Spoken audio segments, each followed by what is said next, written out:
गुजरात के रण में आतंक का रावण। जी हां, नमस्कार, मैं हूं आपके साथ मीमांसा मलिक। गुजरात में चुनाव प्रचार अंतिम दौर में है और मौके की नजाकत हर राजनीतिक नेता जानता है, इसीलिए गुजरात में चुनाव प्रचार की बहार है। गुजरात के चुनाव में पहले औकात की एंट्री हुई और अब आतंकवाद की एंट्री हो गई है। पीएम मोदी ने सूरत में आतंकवाद की बात रखी। पीएम मोदी ने कांग्रेस को आतंकवाद पर घेरा। मोदी ने बाटला हाउस मुंबई अटैक का जिक्र किया। कांग्रेस के लिए आतंकवाद भी वोट बैंक है। आतंकवाद का खेल खेलने वालों से गुजरात को बचाना है, यह बात कही नरेंद्र मोदी ने।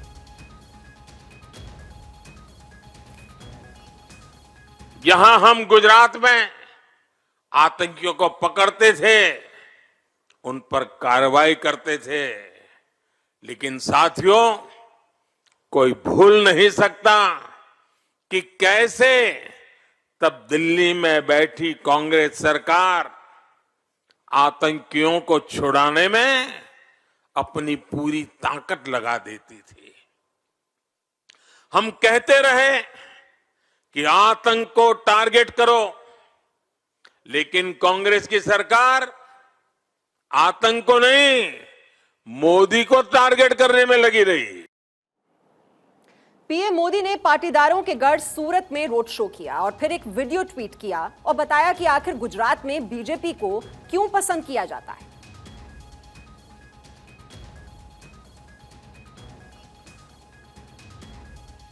आपको याद होगा, दिल्ली में बाटला हाउस एनकाउंटर हुआ था। इस एनकाउंटर में देश के खतरनाक आतंकवादी मारे गए थे। उसमें दिल्ली के हमारे जांबाज पुलिस अफसर शहीद हुए थे। सारी दुनिया देख रही थी, आतंकवाद की घटना थी, लेकिन कांग्रेस के नेताओं ने बाटला हाउस एनकाउंटर पर ही सवाल खड़े कर दिए थे। वोट बैंक के भूखे कुछ और दल आज भी बाटला हाउस एनकाउंटर को फर्जी कहने का पाप कर रहे हैं। प्रधानमंत्री मोदी ने सूरत से गुजराती जनता को चेताया कि 2014 का आपका एक वोट आपको आतंकवाद के काले साए से कैसे महफूज रखे हुए है। इसीलिए आपको ऐसे राजनीतिक दलों से बचना है जो आतंकवाद के बड़े हमलों पर चुप्पी साध लेते हैं, जिससे उनका कोई वोट बैंक नाराज ना हो जाए। वो आतंकवादियों को बचाने के लिए पिछले दरवाजे से अदालत भी जाते हैं। जब बाटला हाउस एनकाउंटर हुआ तो कांग्रेस के एक नेता ने आतंकियों का रोना रोया था। पीएम मोदी ने कांग्रेस पर आरोप लगाया कि मैंने तो आतंकवाद को निशाना बनाया और इन्होंने मुझे ही निशाना बना दिया। आतंकवाद को पीएम ने गुजराती अस्मिता से जोड़ा है। आतंकवाद के खतरे से नई पीढ़ी को बचना है। आतंकवाद पर कांग्रेस के स्टैंड को सामने लाए। गुजरात में आतंकवाद के मुद्दे को पीएम ने इसलिए भी उठाया है कि गुजरात समुद्री सीमा से सटा राज्य है और पहले के सालों में गुजरात में आतंकी हमले ज्यादा हुए हैं। ऐसे में कांग्रेस की आतंकवाद के खिलाफ रणनीति, कार्यनीति दोनों पर सवाल उठता है। इसीलिए मन से सीधे सीधे पीएम ने सवाल किया कि बड़े आतंकी हमलों पर कांग्रेस चुप क्यों रहती है। बाटला हाउस एनकाउंटर पर आंसू क्यों, सर्जिकल स्ट्राइक पर सवाल क्यों उठाते हैं, आतंकी की फांसी पर आधी रात कोर्ट क्यों खुलवाए, मुंबई हमले के वक्त कपड़े क्यों बदलते रह गए। और प्रधानमंत्री मोदी ने आतंकवाद के प्रमुख मुद्दे को उठाया, लेकिन देश, दुनिया और मानवता की सबसे बड़ी इसी समस्या पर विपक्ष एक बार फिर से पीएम पर हमलावर हो गया। प्रधानमंत्री मोदी ने गुजरात के चुनाव प्रचार में ऐसे कोई भी उदाहरण नहीं दिए जो इतिहास में असत्य हो, लेकिन विपक्ष का एजेंडा केवल चुनावों में पीएम मोदी को घेरना होता है, वो भी आधे अधूरे सबूतों के साथ, जिसकी वजह से वो एक्सपोज हो जाते हैं। और जम्मू कश्मीर से लेकर कन्याकुमारी तक आतंकवाद के जख्म हिंदुस्तान ने झेले हैं। ऐसे में आतंकवाद पर किसी तरह का ढीला रवैया भारत की जनता को नागवार गुजरता है। उरी का हमला हुआ तो भारत सरकार ने सर्जिकल स्ट्राइक पर पीओके में घुसकर आतंकियों को साफ कर दिया। आतंकियों ने पुलवामा में आतंकी हमला किया तो मोदी सरकार ने बालाकोट में एयर स्ट्राइक कर आतंकियों का सफाया कर दिया। यानी कि मोदी सरकार आतंक के खिलाफ आतंकियों के खिलाफ जीरो टॉलरेंस की नीति अपनाती है।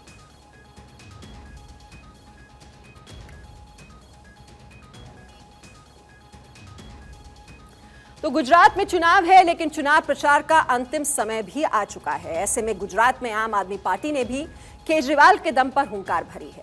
पहले तो केजरीवाल ने फ्री के वादों की झड़ी लगा दी। दिल्ली की तरह गुजरात में भी फ्री बिजली और सुविधाएं बांटने के वादे कर डाले और कहा कि वो हर महीने गुजरात के हर परिवार के 27,000 रुपए बचाएंगे।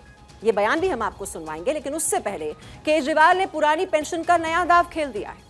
वोट बैंक को लुभाने के लिए केजरीवाल ने कहा कि जीते तो 31 जनवरी से पुरानी पेंशन लागू कर देंगे। जीतने के तुरंत बाद ही नोटिफिकेशन जारी करेंगे। पुरानी पेंशन के लिए पंजाब का उदाहरण भी दिया। केजरीवाल ने यह तो बता दिया कि वादा कितना बड़ा है, लेकिन इस वादे को पूरा करने के लिए पैसा कहां से आएगा, यह केजरीवाल को नहीं पता है। यानी कि मुफ्त के चुनावी वादों को पूरा करने के लिए जैसे केजरीवाल ने दिल्ली और पंजाब को कर्जदार बनाया है, वैसे ही वो आने के बाद गुजरात के साथ भी करने वाले हैं। मैं आज गुजरात के सारे कर्मचारियों को कहना चाहता हूं कि हमारी सरकार बनेगी। 31 जनवरी तक ओल्ड पेंशन स्कीम लागू करने का नोटिफिकेशन जारी कर दिया जाएगा। ये मैं हवा में बात नहीं कर रहा। पंजाब के अंदर ओल्ड पेंशन स्कीम जारी करने का नोटिफिकेशन जारी हो गया है। ओल्ड पेंशन स्कीम दोबारा लागू कर दी गई है पंजाब के अंदर हमारी सरकार बनती, और ये नोटिफिकेशन जारी हो गया पंजाब के अंदर। तो गुजरात में केजरीवाल पर्चा दिखा दिखाकर पुरानी पेंशन का नोटिफिकेशन दिखा रहे हैं, लेकिन इस वादे को वो पूरा कैसे करेंगे इसके बारे में वो बिल्कुल मौन है। लेकिन इसकी अपनी वजह है जो आप इन आंकड़ों से समझ पाएंगे। सीएजी यानी कि कैग की रिपोर्ट कहती है कि 4 साल में 7% की दर से बढ़ा है दिल्ली का कर्जा। 4 साल में कर्ज 2,268 करोड़ का इजाफा हुआ है। सब्सिडी का बोझ 4 साल में 92% से ज्यादा बढ़ा है। बहुत ध्यान से सुनिए आप इन आंकड़ों को। 6 महीने में ही पंजाब सरकार ने 11,464 करोड़ का कर्ज उठाया। तो किस तरह से कर्ज का जो बोझ है वो बढ़ता चला गया इन राज्यों पर, वो हम इन आंकड़ों के जरिए आपको समझाने की कोशिश कर रहे हैं। दिल्ली और पंजाब दोनों की स्थितियां हमने आपको बता दी। जहां पर आम आदमी पार्टी की सरकार है, वहां कैसे राज्य कर्ज के बोझ तले दबते जा रहे हैं। लेकिन केजरीवाल हैं कि उनको मुफ्त की रेवड़ी बांटने से फुर्सत नहीं। हमें रोजगार देना आता है, रोजगार का इंतजाम किया है दिल्ली में भी पंजाब में भी। गुजरात के एक एक बच्चे के लिए रोजगार का इंतजाम करेंगे, और जब तक रोजगार नहीं मिलता हर महीने 3-3 हजार रुपए बेरोजगारी भत्ता दिया जाएगा। तो अगर आपके घर में 2 बेरोजगार हैं, 6,000 रुपए आपके बेरोजगारी भत्ते के हो गए। तो हिसाब लगाओ, 3,000 रुपए हो गए बिजली के, 10,000 रुपए हो गए बच्चों की शिक्षा के, 5,000 रुपए हो गए दवाइयों के टेस्ट के, 3,000 रुपए हो गए महिलाओं के, और 6,000 रुपए बेरोजगारी भत्ता। 27,000 रुपए हर महीने हर परिवार को बचत हुआ करेगी। दरअसल केजरीवाल की तकलीफ यही है कि वो रास्ता तो बता देते हैं, लेकिन इस रास्ते पर किस रोशनी में चलना है वो उनको पता नहीं होता। आज सूरत में रोड शो कर रहे थे केजरीवाल, लेकिन सूरत के कतारगाम विधानसभा में उनके रोड शो पर पत्थरबाजी हो गई। मामले को पुलिस ने संभाल जरूर लिया, लेकिन ये मतदाता का गुस्सा नहीं है तो फिर क्या है। खैर, गुजरात के मतदाता 1 और 5 दिसंबर को नई सरकार के लिए वोट डालेंगे और ये तय हो जाएगा कि आखिर जनता ने किसे चुना। आप देख सकते हैं यहाँ पर हंगामा करते हुए भाजपा के लोग, पत्थरबाजी करते हुए यहाँ पर। तो देखा आपने किस तरह से पत्थरबाजी वहां पर हो गई। अब मतदाता जो हैं वो अपना गुस्सा निकाल रहे हैं। अब 1 और 5 दिसंबर को वहां पर वोटिंग होनी है, नई सरकार के लिए वोट डाले जाएंगे और ये तो मतदाता ही तय करेगा कि सरकार किसकी बननी, किसको मौका दिया जाना है। तो पेंशन की रेवड़ी बांटने में लगे हुए हैं केजरीवाल। जहां जहां वो जाते हैं यही वादा करते हैं कि सरकारी कर्मचारियों को बहुत फायदा हो जाएगा। अगर उनकी सरकार बन जाती है तो ये लाभ जो है पेंशन का वो उनको मिल जाएगा। जो ओल्ड पेंशन स्कीम है वो हर जगह जाकर जिस राज्य में जा रहे हैं वो यही वादा कर रहे हैं और वो ये भी दिखा रहे हैं कि हमने तो यहाँ लागू कर दिया, यहाँ लागू कर दिया, यानी दिल्ली में, पंजाब में लागू हो गया। और इसका जो फायदा है वो गुजरात में अगर जनता उन्हें मौका दे देती है तो यहाँ भी सरकारी कर्मचारियों को बहुत ज्यादा फायदा होने वाला है। तो नजर जो है वो वोट बैंक पर है। अब वादे वो किस तरह से पूरे किए जाएंगे वो भले ही आप जनता को न समझा पाए, लेकिन जब आप इस तरह से वोटरों को आकर्षित करते हैं और ये झुंझुना आगे दिखा देते हैं कि ओल्ड पेंशन स्कीम लागू कर दी जाएगी, वो कैसे की जाएगी इसका कोई जवाब नहीं होता है। और आपको बता दें, जो ये फ्री बी कल्चर है इसको लेकर मामला सुप्रीम कोर्ट में भी चल रहा है, जिसने बहुत ही इस बात पर टिप्पणी की थी कि जो सरकारी खजाना है उस पर आखिरकार बोझ क्यों डाल दिया जाता है। और दूसरी बड़ी बात यह भी है कि इसमें अब कानूनी पेच भी फंस चुका है। ये वादा तो किया जा रहा है लेकिन जो पेंशन नियामक है उसने भी यहाँ पर अपने हाथ खड़े कर दिए हैं कि ये कानूनी तौर पर ये संभव नहीं हो पाएगा, क्योंकि जो पैसा है उस पर हक है कर्मचारियों का और वो राज्य सरकार को ट्रांसफर नहीं किया जा सकता है। तो ये कानूनी दाव पेच जो हैं वो भी इसमें शुरू हो चुके हैं, लेकिन वादा किया जा रहा है जनता के साथ, भले ही आप उसे पूरा कर पा रहे हैं या नहीं, उसे अमली जामा पहना पाएंगे या नहीं, आप उसको इंप्लीमेंट कर पाएंगे या नहीं, लेकिन वादा तो कर ही दीजिए, क्योंकि वादा आप करेंगे तो जो वोटर है वो आकर्षित हो जाएगा और आप जो जाल फेंक रहे हैं वोटर उस जाल में फंस जाएगा। और वहीं केंद्र सरकार ने उत्तर प्रदेश के मदरसों को दी जाने वाली स्कॉलरशिप खत्म करने का ऐलान किया है। केंद्र सरकार ने आदेश दिया है कि 1 से 8 तक की कक्षा वाले छात्रों को स्कॉलरशिप नहीं मिलेगी। 1 से 5 तक के छात्रों को 1000 रुपए स्कॉलरशिप मिलती थी। 6ठी से लेकर 8वीं तक के छात्रों को कोर्स के हिसाब से स्कॉलरशिप मिलती थी। पिछले साल 5 लाख बच्चों को स्कॉलरशिप बांटी गई। 16,558 मदरसों के बच्चों को स्कॉलरशिप मिली। 9वीं और 10वीं की स्कॉलरशिप जारी रहेगी। तो केंद्र सरकार ने आखिर ऐसा निर्णय क्यों लिया है, इसकी भी आप वजह जान लीजिए। क्या वजह रही? 8वीं तक मुफ्त शिक्षा संवैधानिक अधिकार है। मदरसों में 8वीं तक शिक्षा मुफ्त दी जाती है। मदरसों में मिड डे मील और किताबें मुफ्त हैं। छात्रों को बाकी सुविधाएं भी मुफ्त मिलती हैं। बात तो यह है कि जिन लोगों ने ये नोटिस जारी किया है उनको ये बात तो रियल में होना चाहिए कि राइट टू एजुकेशन का जो दायरा है वो मदरसों में नाफिज नहीं होता है। 2009 में ये एक्ट बना और 2012 में एक अमेंडमेंट हुआ जिसमें ये बात कही गई कि राइट टू एजुकेशन के दायरे में मदरसा और वैदिक पाठशालाएं नहीं आएंगी। दूसरी बात यह है कि हर हुकूमत का, हर सरकार का ये एम होता है, ये ख्वाब होता है और ये हदफ होता है कि वो एजुकेशन को प्रमोट करे, तालीम को फ़रोग दे, ताकि देश में और मुल्क में हर बच्चा तालीम हासिल करे। तो केंद्र सरकार के फैसले के बाद आपको बता दें, उत्तर प्रदेश की सरकार ने भी स्कॉलरशिप बंद कर दी है। प्रदेश सरकार की ओर से चलने वाले स्कूलों में स्कॉलरशिप अभी नहीं मिलती है। पहले परिषदीय स्कूलों में वर्ग 8 तक की पढ़ाई करने वाले स्टूडेंट्स को भी स्कॉलरशिप का लाभ मिलता था। पिछले वर्षों में आरटीआई लागू होने के बाद इसे बंद कर दिया गया। अब इसी सिस्टम को मदरसों में भी लागू किया गया है। कक्षा 1 से 8वीं तक के छात्रों को बेसिक शिक्षा परिषद के स्कूलों की तरह ही दोपहर का भोजन, यूनिफॉर्म, किताबें और अन्य सुविधाएं मिलेंगी। लेकिन इस फैसले के बाद से अब विरोध की आवाज शुरू हो गई है। कहा जा रहा है कि सरकार को फिर से गौर करने की जरूरत है। मदरसों को समाज की मुख्यधारा से जुड़ने के लिए इस तरीके के कदम बिल्कुल सही नहीं कहे जा सकते हैं। केंद्र सरकार ने पूरे देश के अंदर जो क्लास 1 से लेकर 8 तक के बच्चे हैं उनकी स्कॉलरशिप को खत्म किया है, न कि केवल मदरसे के। पूरे देश में जो भी माइनॉरिटी संस्थाएं हैं, जो भी माइनॉरिटी बच्चे हैं, उनमें जो स्कॉलरशिप जा रही थी क्लास 1 से लेकर 8 तक उसको खत्म किया गया है। 9वीं और 10वीं के बच्चों को पहले की तरह मिलता रहेगा। दर्जा 1 से लेकर 8 तक के बच्चों को बाल शिक्षा अधिकार अधिनियम के तहत उनको पहले से निःशुल्क शिक्षा दी जा रही है। ऐसे में जो है स्कॉलरशिप बंद कर दी गई है। इसका सवाल किसी तरह से मदरसे से नहीं है। मदरसा एक पार्ट है, उसमें तमाम स्कूल हैं, तमाम मिशनरी स्कूल हैं, अलग अलग मजहब, अलग संप्रदाय के लोग हैं, सभी जो असंख्य संस्थाएँ हैं, जो उनके बच्चे हैं, उनकी स्कॉलरशिप खत्म कर दी गई है, न कि केवल मदरसों की। अब यहाँ ये जान लेना भी बिल्कुल जरूरी हो जाता है कि ये कदम संविधान के नियमों के अनुसार किया गया है। मदरसों और सरकारी स्कूलों को समान किया गया है। मदरसों को मुख्य धारा में लाने वाला ये कदम है। शिक्षा, किताब, खाना सभी दोनों जगहों पर मुफ्त है। हिंदुस्तान दरअसल संविधान से चलता है और संविधान का राइट टू एजुकेशन कहता है कि देश में अलग अलग शिक्षा व्यवस्था के लिए अलग अलग व्यवस्थाएं नहीं लागू की जा सकती हैं। अगर होंगी तो फिर वो टकराव और तनाव की स्थिति पैदा करेंगी।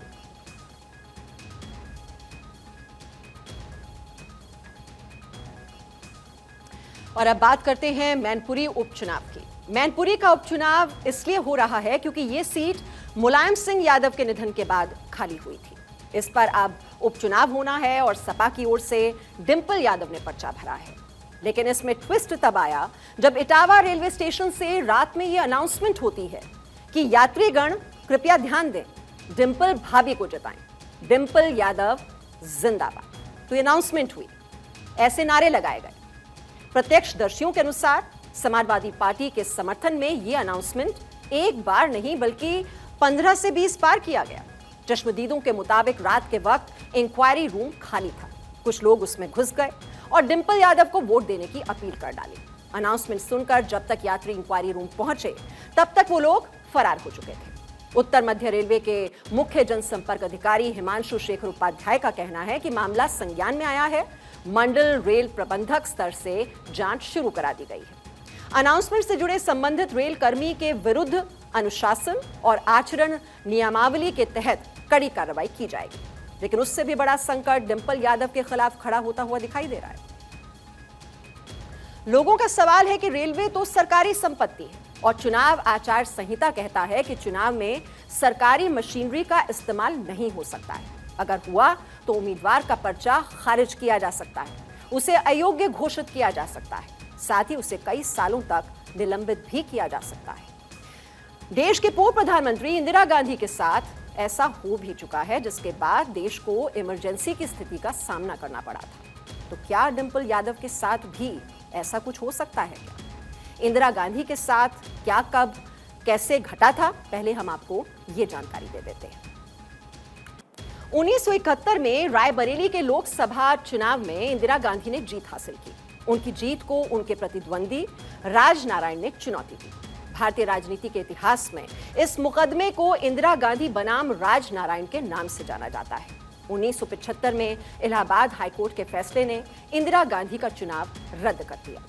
राजनारायण की याचिका में जो 7 मुद्दे इंदिरा गांधी के खिलाफ गिनाए गए थे, उनमें से 5 में तो जस्टिस सिन्हा ने इंदिरा गांधी को राहत दे दी थी, लेकिन 2 मुद्दों पर उन्होंने इंदिरा गांधी को दोषी पाया था। फैसले के अनुसार जन प्रतिनिधित्व कानून के तहत अगले 6 सालों तक इंदिरा गांधी को लोकसभा या विधानसभा का चुनाव लड़ने के लिए अयोग्य ठहरा दिया गया। तो क्या ऐसा ही कुछ डिंपल यादव के चुनाव के साथ हो सकता है क्या? हालांकि डिंपल यादव ने खुद ऐसा कुछ नहीं किया है, लेकिन चुनाव आयोग भी इसका संज्ञान जरूर लेगा और इस पर कार्रवाई भी संभव है।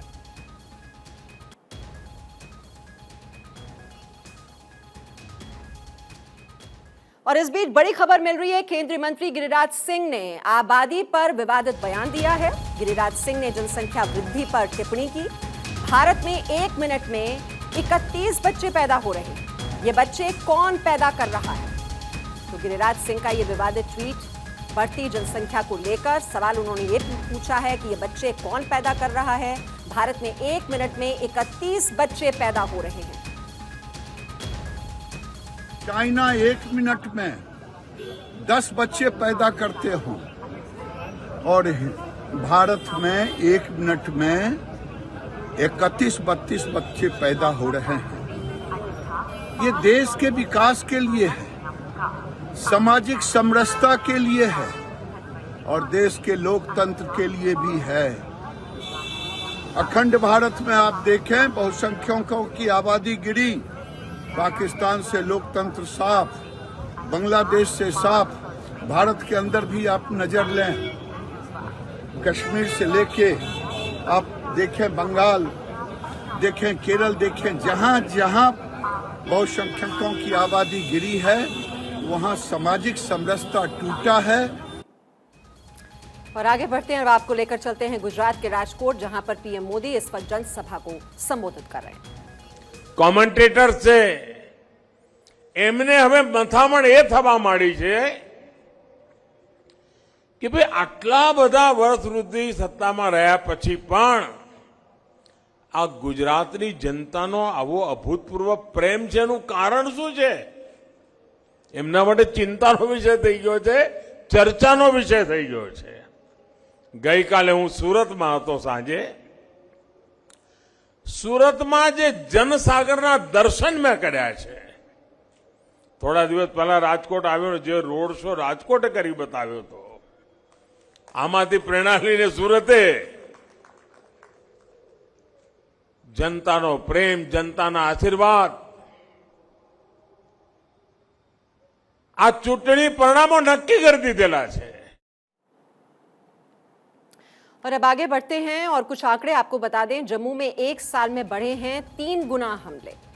जम्मू और कश्मीर डिवीजन में, जो जम्मू डिवीजन है, अब आईडी हमले पर पाकिस्तानी खुफिया एजेंसी का जोर है। सुरक्षा एजेंसियों ने इस साल 40 आईडी बरामद की हैं, लेकिन पिछले वर्ष की तुलना में इस साल लगातार 3 गुना अधिक हुए हैं हमले।